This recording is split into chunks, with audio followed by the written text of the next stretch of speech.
Footage नहीं बननी, उधर से निकलना था।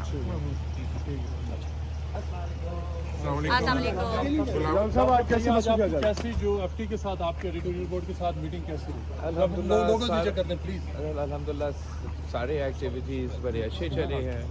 आज हमारा जो फाइनेंशियल टाइम्स का एडिटोरियल बोर्ड के साथ हमारा एंगेजमेंट रहा, speaker of the house of Commons से हमारा एंगेजमेंट रहा है।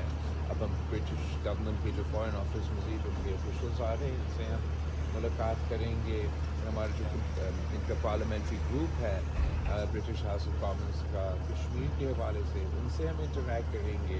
तो बहुत अल्हम्दुलिल्लाह हमारा जो मास्टर साहब है उन्होंने तफसीली प्रोग्राम रखा है हमारे डेलीगेशन के लिए और बड़ा अच्छा चल रहा गुलाम साहब दुनिया कैसे देखती है नरेंद्र मोदी की स्टेटमेंट, क्योंकि जो ऑपरेशन सिंदूर है वो पॉज पे है, ऑन होल्ड है, ख़त्म नहीं हुआ, जबकि पाकिस्तान कहता है कि जो कॉन्फ्लिक्ट है वो ओवर है। मेरा ख्याल में कि दुनिया का तो यही ख्याल था कि ये सीज़ फायर है, जो इंडिया एग्री हो पाया था तो उन्होंने सीज़ फायर तक ही एग्री हो पाया। अब जो बयानात आ रहे हैं भारत की हुकूमत की तरफ से वो तो अमन के पैगाम नहीं है, जंग के पैगाम है। वो हालात को वॉर मॉन्गरिंग किया जा रहा है और मेरा ख्याल में दुनिया भर में इसको बड़ा संजीदगी के साथ देखा जा रहा है।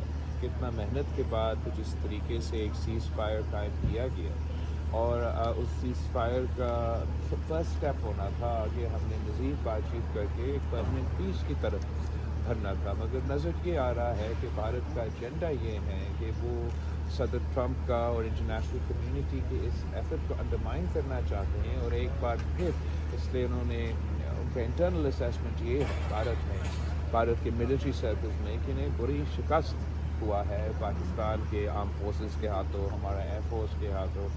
तो उसको ओवर कॉम्पनसेट करने के इस ट्रैजेक्टरी की तरफ बढ़ते नज़र आ रहा है। पाकिस्तान एक रिस्पॉन्सिबल न्यूक्लियर स्टेट है।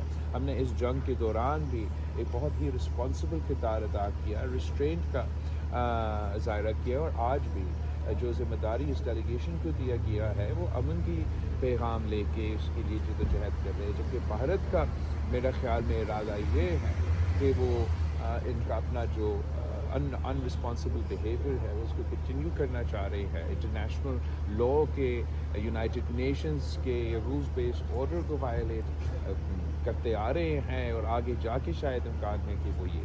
अच्छा लगता है कि आपको जो यूके में आपकी बात जितनी मीटिंग्स आपको मिली है तो जो इंडियन डेलीगेशन आया था उससे कुछ ज़्यादा मीटिंग पाकिस्तानी डेलीगेशन को मिली है, इसकी वजह क्या ये है कि पाकिस्तान की इंटरनेशनल स्टैंडिंग पोजीशन इस कॉन्फ्लिक्ट के बाद मेरा ख्याल में मौके तो बराबर के तमाम डेलीगेशंस को, हमारे डेलीगेशन को और उनका डेलीगेशन को हर जगह मिलता होगा, लेकिन मेरा जो माशाल्लाह बड़ा डेलीगेशन है, बहुत मेहनती डेलीगेशन है और हम खुशी से तमाम मीटिंग्स भी ले रहे हैं, इंटरव्यूज़ भी ले रहे हैं, आपस में बांट भी रहे हैं। तो we been able to cover more ground और इसलिए कि पाकिस्तान का ट्रांसपेरेंसी पे यकीन रखते हैं।